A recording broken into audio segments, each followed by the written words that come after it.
Hey everybody, Martha Wilson coming to you from actually my front yard this time around. And I want to take a minute today to talk about, get ready, accountability.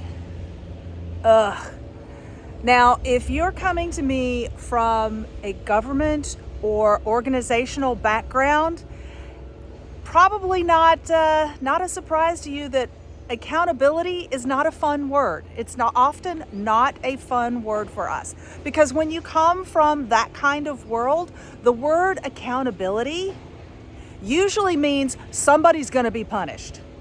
Which is why, of course, when we step into a leadership position, either inside an organization or even running your own business, accountability for self and seeking accountability from your team members is such a tough nut to crack, because it carries with it this programming around somebody's going to be punished.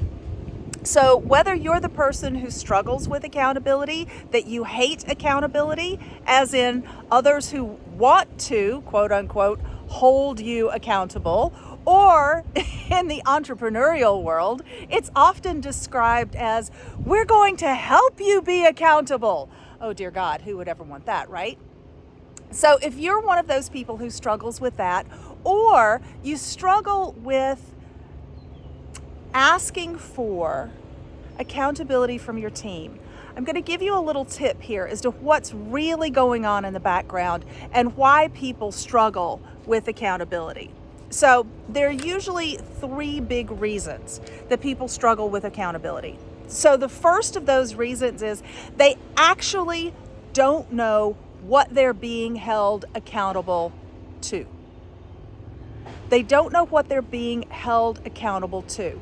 When you're in an organizational environment, it's easy to say, of course they should know. They've got their objectives, they've got their goals, they've got their targets. Thing of it is, if you don't have a model for what success truly looks like, for what a good job truly looks like, if you don't have any framework for that, there's no space for success. There's nothing to be accountable to. If there's no model for success, then everything else is a failure. Take that in, particularly if you are the person who is going for something that you've never done before, if you're going for a big goal, if you're doing something new that you've never done before, and therefore you inside of you have no model for success on an internal nervous system level, then that means you experience everything as a failure, because there's no model for success. Ouch. So reason number one that people struggle with accountability is they actually don't know what they're being held accountable to. Reason number two, the things that they perceive that they are being held accountable to are actually outside of their control. So for example, if you've got a financial goal, if you've got a team objective, often the results of the initiative that you're creating are what we call a lagging metric, which means you have to do the thing, and it takes a minute for that thing to cook off.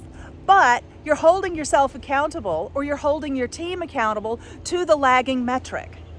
So once again, it's setting them up for what feels like a failure, and what feels like the ultimate thing that they are being held accountable for is outside of their control.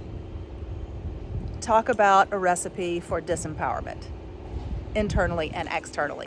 So the second reason people struggle with accountability is they perceive that the thing that they're being held accountable to or for is outside of their control. The third reason people struggle with accountability is that they don't see a predictable path forward for success. They don't see a successful, predictable path forward. So what do I mean they don't see a predictable path forward? Either they literally don't know how, as in this thing they're going to do, it's something they've never done. They literally don't know how. Or they don't know, and because they don't know how, They also don't know the right question to ask to get the answer to that.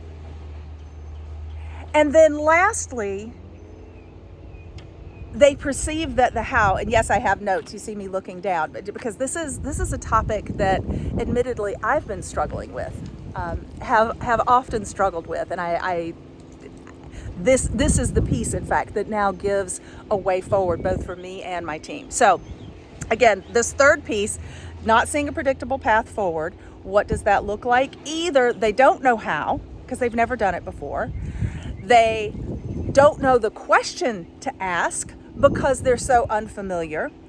And third, the how itself feels outside their control. The how itself feels beyond their current capacity.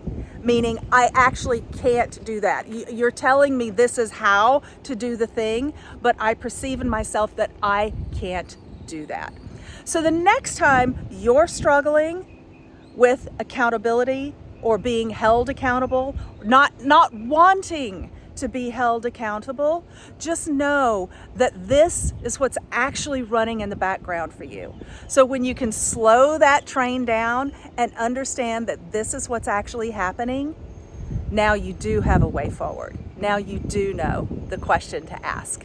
And now accountability can actually be the thing that not only allows you to be successful, but allows you to know when you've gotten there. This is Martha Wilson. Have a great day and go make it happen.